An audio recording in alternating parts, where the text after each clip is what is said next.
طوارئ في أبها. في رحاب الله كانوا مطمئنين، لم يقلق هذا الهدوء إلا يد غادرة، انفجار إرهابي جديد قتل مصلين في السعودية.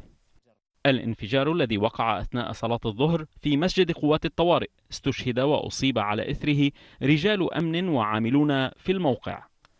موقع الهجوم عثر فيه على أشلاء يعتقد أنها ناتجة عن تفجير بأحزمة ناسفة، إذ تتابع الجهات الأمنية الكشف عن منفذي هجوم مسجد قوات الطوارئ التابعة للأمن العام، والتي توكل إليها مهام المساندة كمهمات حفظ الأمن في موسمي الحج والعمرة ومواجهة الإرهاب.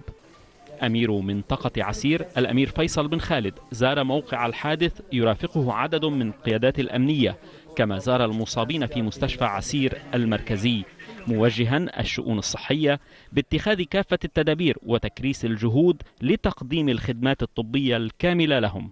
هذا الهجوم ليس الأول، إذ سبقته سلسلة هجمات استهدفت مساجد ورجال أمن في السعودية، كان آخرها تفجير مسجدي القديح والعنود شرق السعودية.